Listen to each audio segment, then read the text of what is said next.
Comme nous le disons, nous sommes le ministère de la loi de minuit, Matthieu 25, 1 à 6. Le minuit dont la Bible nous parle ici, on va s'asseoir calmement, rapidement. Les micros sont...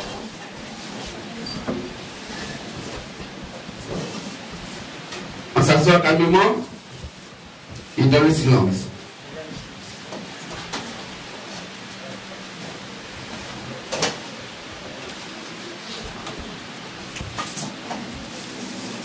On peut lire ça, Matthieu 25 à 6, rapidement. Matthieu 25, 1 à 6. Alors le royaume des cieux sera semblable à 10 vierges qui, ayant pris leur lampe, allèrent à la rencontre de l'époux. 50 elles étaient folles et 50 sages. Les folles, en prenant leur lampe, ne prirent point d'huile avec elles, mais les sages prirent avec leur lampe de l'huile dans des vases. Comme l'époux tardait, toutes s'assoupirent et s'endormirent. Au milieu de la nuit, on cria, voici l'époux, allez à sa rencontre. Amen. Amen. Merci frère. Donc voici notre place dans la Bible. Notre identité réelle, Matthieu 25 à 6, que nous venons de lire tout à l'heure. Mais au milieu de la nuit, on cria, voici l'époux, allez à sa rencontre. N'oublions pas que quand le grand maître béni Jésus le Christ devait venir sur la terre, la Torah appelée l'Ancien Testament, les prophètes avaient déjà prophétisé sur lui de sa venue. Amen. Donc, les prophètes avaient déjà prophétisé sur lui. Et la Bible, au travers de Moïse, doit dire au peuple d'Israël, aux Hébreux, que Dieu suscitera du milieu de vous un frère comme moi. Et quand il sera venu, vous l'écouterez dans tout ce qu'il vous dira. Quiconque ne l'écoutera pas sera retranché du milieu du peuple. Je suis bénissant. Et le Seigneur Jésus le Christ vient sur la terre. Étant arrivé, il vient attaquer l'agneau de Dieu. Et voici, il a fallu un prophète pour reconnaître Dieu sur la terre. Il faut Dieu dans un corps humain pour reconnaître Dieu dans un corps humain. Car Dieu peut rien faire sur la terre sans avoir révélé ses secrets à ses serviteurs, les prophètes. Amos 3, versets 7 à 8. Dieu peut rien faire. Il ne peut pas sauver des individus en dehors d'un corps humain appelé le prophète messager. Que je bénisse. Donc il fallait que Dieu soit dans le prophète Abraham pour sauver qui? L'autre à Sodome et Gomorrhe. Afin qu'Abraham puisse négocier, parce que l'autre était à Sodome et Gomorrhe, et que Dieu a résolu de frapper Sodome et Gomorrhe. Que je bénisse. Au temps de Noé, il fallait écouter Noé. C'est à Noé que Dieu s'était révélé. Il lui a révélé qu'il allait frapper la terre. Et que Noé devait construire l'arche, un bateau où quiconque acceptait Noé de par sa prédication. Ce qu'il fallait faire, c'était de faire l'exode. Il faut sortir donc de ce lieu pour monter dans l'arche. Toute personne qui était dans l'arche serait sauvée par l'eau de l'eau du déluge. Que je bénisse. Donc nous, étant le ministère de la loi de minuit, Matthieu 25 à 6, notre rôle principal, c'est de pouvoir réveiller le glorieux message prêché par le 7e éternel prophète messager William Marion Branham au temps de la Odyssée où nous sommes. Branham est né en 1909, il est mort en 1965. Donc nous sommes encore dans l'âge de son évangile. Que je bénisse. Mais Dieu a prévu que nous, ministère de la voix de minuit, Matthieu 25 à 6, nous puissions venir en ce moment bien précis, après que Branham soit mort et que son message soit maintenant perverti dans les cœurs des frères et des sœurs, car les lampes sont donc éteintes. Or, la lampe selon Dieu, c'est la parole de Dieu. Ce message de 905, on peut lire ça. Car ta parole est une lampe à mes pieds, une lumière sur mes sentiers. Donc les 10 vierges qui avaient leur lampe, elles avaient donc la parole de Dieu dans leur cœur. Amen. Amen. Elles avaient la même parole. Elles avaient la même huile. Or, l'huile typifie le Saint-Esprit. L'huile n'est pas le Saint-Esprit, mais l'huile est le symbole du Saint-Esprit. Que je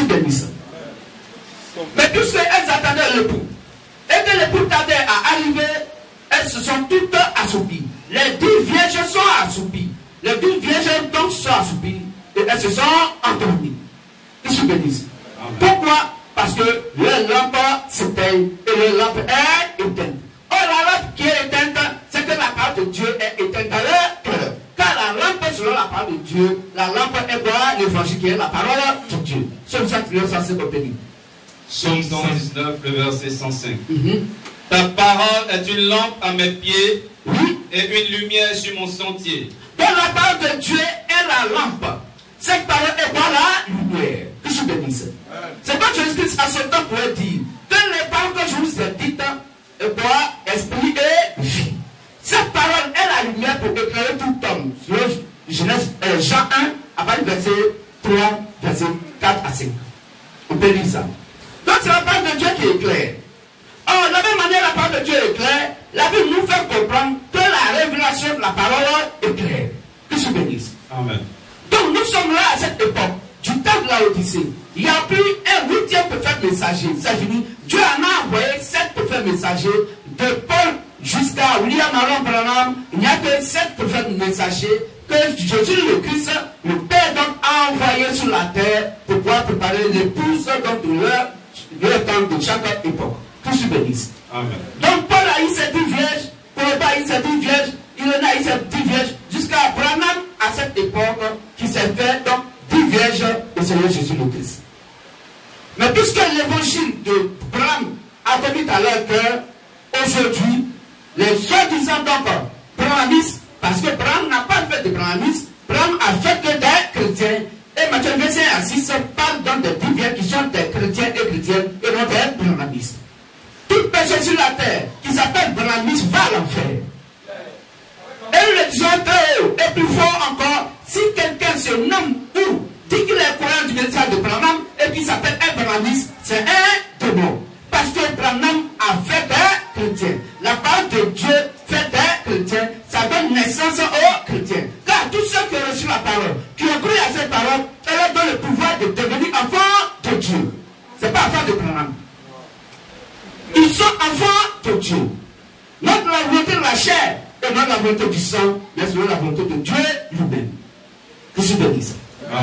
Donc c'est à cette époque, du temps de la Odyssée, puisque le message est admis dans leur cœur, et qu'aujourd'hui, les soi-disant, donc, connaisseurs du message de Branham, vont pervertir le message de Branham. Aujourd'hui, dans les lieux de prière dimanche, ils ont la photo de Branham qui est derrière, qui est dans sur la chair. Et ils viennent donc pour s'incliner devant la photo de Branham. Or, la Bible dit que si quelqu'un doit adorer, qu'il adore le Seigneur seul. Amen. Amen. Qu'il se bénisse. Amen. Voici comment le message est adoré dans leur cœur. Voici comment leur lampe est éteinte. Et aujourd'hui, le message de Branham, Satan a amené ce message à être divisé en plusieurs branches. Il y a les tonneristes, il y a les franquistes, il y a les taïstes, et ils sont devenus maintenant des istes, et devenus quoi? Des chrétiens. Ils sont des istes. Ils sont en train de créer des sectes pernicieuses sur ce message. Alors, le Père descend à cette heure pour pouvoir révéler ce message, pour leur dire, revenez au message authentique que Branham a prêché. Voici le plan de la Bible. Voici le rôle que nous jouons. Que je dis ça. Alors, frères et sœurs, la Bible dit qu'il n'y a que les disciples de Jésus-Christ à qui il a remis les clés du royaume des cieux. Dans Matthieu 7, 18, 39, la Bible est claire. Et elle dit, Jésus le Christ lui-même parlant à ses disciples, il dit, tu es Pierre, et sur cette pierre, je bâtirai mon église. Mais elle disait, je bâtirai mon église. Est-ce qu'il a dit, je bâtirai votre église? Je bâtirai notre église? Non, il dit, je bâtirai mon église. L'église appartient à qui? Au Seigneur Jésus-Christ. Donc, toute personne sur la terre qui se dit fondateur d'église est un démon. C'est un démon de chair. Oui, parce que frère de Thessaloniciens 2, à partir du verset 2 jusqu'au verset 4, il n'y a que Satan qui, dans lui se déguisant en âme de lumière, il veut se faire adorer et il s'assoit dans le temple de Dieu pour se proclamer lui-même Dieu. Je suis béni. Donc l'église appartient au Seigneur Jésus-Christ. L'église n'appartient pas à un être humain.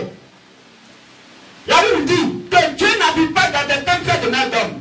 Donc dans les lieux de prière, habituellement appelés église par les dominations religieuses,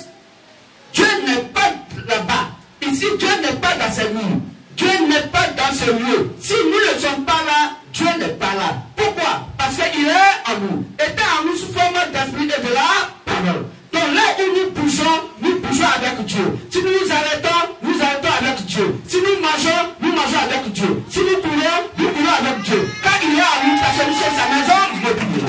Qu'est-ce que c'est ça? Frère, toute personne qui n'a pas le langage de Dieu va la faire.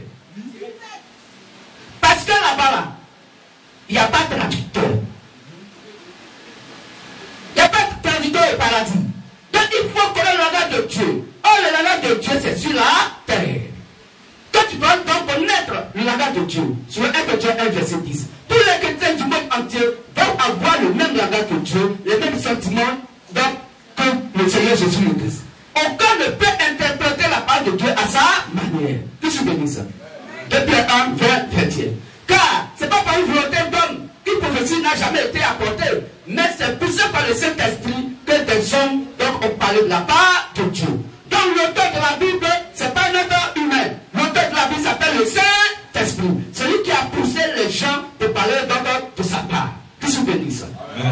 Alors là, la question qui arrive, comment se fait-il que le Saint-Esprit, que les gens réclament donc, est dans le lieu de prière, habituellement appelé les églises, comment se fait-il que ce Saint-Esprit qui est la vérité et non la vérité, comment ce Saint-Esprit peut amener des gens à adorer Dieu sans porter chaussures, alors que Dieu a porté chaussures, alors que quand l'ange est venu vers notre frère Pierre et Paul, il dit, porte ta chaussure et suis-moi. Or, la chaussure est le type, le symbole de l'évangile, du zèle de l'évangile. Amen. Sur Ephésiens 6, à partir du verset 10 au verset 13. On peut lire ça rapidement. Donc, si quelqu'un adore Dieu sans porter chaussures, c'est qu'il n'a pas le zèle de l'évangile. Et si tu n'as pas le zèle de la vérité qui est l'évangile, c'est que tu n'as pas le zèle de notre Seigneur Jésus-Christ. Or, il dit que si sur la terre, si tu n'es pas occupé de moi, moi non plus, je ne peux pas m'occuper de toi au paradis. Car si tu as eu honte de moi sur la terre, j'aurai aussi honte de toi auprès de mon Père dans le royaume des cieux. On peut lire rapidement, frère. Amen. Ephésiens 6, 13 à 15. C'est pourquoi, prenez toutes les armes de Dieu. Prenez toutes les armes de Dieu. Afin de pouvoir résister dans le mauvais jour. Et tenez ferme après avoir tout surmonté. Tenez donc ferme. Tenez ferme. Ayez à vos reins la vérité pour ceinture. Ayez à vos reins la vérité pour ceinture. Donc pour Dieu, la ceinture est quoi? Le type de la vérité qui est la part de Dieu selon Jean 17, 17. Mais Dieu ne parle pas de la ceinture physique que nous portons, mais sa parole. De la même manière, la ceinture va faire qu'on ne peut pas voir ta nudité.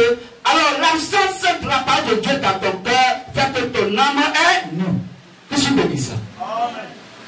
Est-ce qu'on comprend mieux? Continue, frère. Revêtez la cuirasse de la justice. Il faut la cuirasse de la justice. Mettez pour chaussure à vos pieds le zèle que donne l'évangile de paix. Mettez pour chaussure à vos pieds le zèle que donne l'évangile de paix. Donc s'il y a des courants sur la terre qui disent qu'ils sont inspirés par le Saint-Esprit et qui ne portent pas chaussures, la Bible dit que ce sont des faux adorateurs. Nous ne parlons pas contre un individu. Nous ne parlons pas contre une église. Nous ne parlons pas contre un système.